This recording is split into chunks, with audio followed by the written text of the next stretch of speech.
So I'm going to chime in and voice my support for going ahead with the urgency ordinance as well. I think doing something is much more important than, just getting into the details that we don't have time for. That said, there's a lot more to learn and study and understand, and we got to take that time to get it right. I don't know that I think we need a sunset. I just think we need to stay on this with all due haste, like we have done with the fire issue, frankly. It's come back to us quite frequently with more improvements. I also think it's a really bad idea to legislate from the dais and try and figure out wording right here, that we're much better served having our staff come back. With a permanent ordinance, I heard loud and clear that there are issues to strengthen the language, to include something about setbacks. I think that's important, the maximum power, and also a suggestion for individual permits for these pieces of equipment. I thought that was a good idea. I think all of those should be considered. But I do think that the conditional use permit is a whole lot better than anything we have right now. So we should go with that. I am a big believer in the precautionary principle. I think that you limit exposure, and I'm a sustainability person. Just don't use more than you need to of anything. I think the looking into fiber optic technology is really interesting, especially in Marin County where we have our own community choice aggregation electric system. Why wouldn't we look into this too? So that's a much longer down the road, but I think it bears some exploration by MTA or whoever the right organization is to look at that. So I'm another vote in favor. I would also add, I thought Jim had an important idea about coordinating with other cities and with the county. I mean, we just have to have some consistency, and I think we will. So I think the only thing that's really standing out there, John, your desire to have some testing annually, is that something that belongs in a permanent ordinance? I think, yeah, well, you've got it now. Don't you? I mean, you could add just a couple words. Could you? I agree, Mayor, it's tricky okay, please. In reviewing this, and because we were putting it together using other cities' examples, I think there may be, it could be clarified that the right-of-way facilities cannot be installed in the residential zoning districts, because this table, I'm realizing, had a designation at the top that said public right-of-way, all zoning districts under it. So I think that created some confusion. There is a footnote that was, I think, reflected our intent, but I would suggest that a couple of minor corrections be made to reflect that intent. And the first is that in the table, Danielle, that describes where everything should be located, under public right-of-way, it should just say non-residential zoning districts rather than all zoning districts, just to clarify that. Good.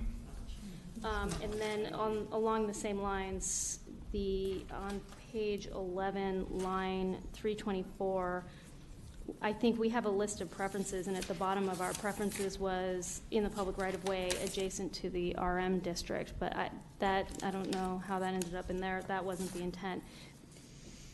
We would not permit that at all, was the intent. So we should strike section 9 and renumber it accordingly.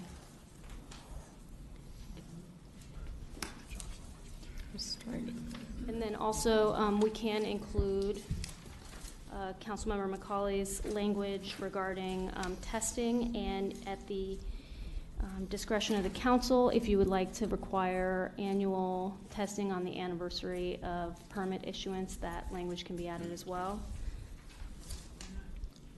Do we want that? Yeah, that makes sense. Okay. So it would now read on commencing operations and on each anniversary thereafter. Okay. The permittee shall provide test results showing to the satisfaction of the city that the facility complies with current regulations. Mm-hmm. And I did like the suggestion, especially since I brought up the aesthetic and making sure they're as invisible as possible, of having a map somehow, somewhere available for those who would like to know where they are. Hey, Andrew, on that testing, is there a way where the city will designate someone to do the testing and they pay for the cost of the test?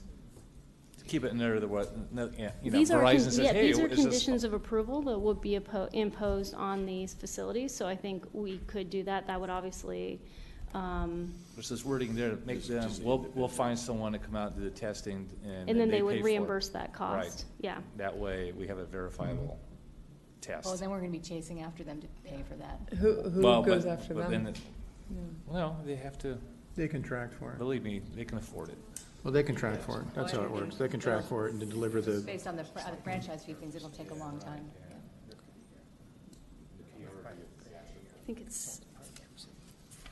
there is some similar language on us hiring a consultant that would be paid for them that's at the top of page 10 that I think we would then use to say we would retain on behalf of the city an independent qualified consultant to perform tests at the commencement of operation and annually thereafter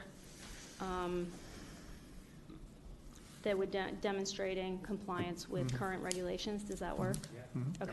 It'll be at the expense of the applicant. Oh, right, and I will add at the expense of the applicant. Thank you. right, exactly.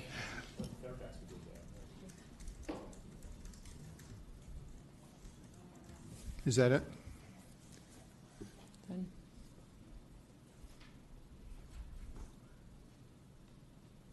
While we're waiting, I agree with the aesthetics, Jessica. I just wanted to weigh in. The visuals pollution is for real, so that's something we always look at. Is there any other language change or addition you want to make at this time? I think that does it. Okay. With that, Greg, do we have a motion then to approve the urgency ordinance as amended? Yes. You read the title? Read the title. All right. Let me do that. So this, you are considering an urgency ordinance of the City of Mill Valley, amending Title 20 of the Mill Valley Municipal Code to add Chapter 20.73 and amend Sections 11.16.100, 20.24020, 20.26020, 20.36030, 20.40030, 20.52020, and 2056-030, establishing regulations for wireless telecommunications facilities. With the amendments we just discussed. With the amendments, direction to staff to make the corrections. Thank you. Do we have a maker of the motion? Sounds good. Who's making it? You are, John. Okay, sounds good. Okay, all in favor? Aye. Okay. Thank you very much. Thank you, Danielle. Thank you very much.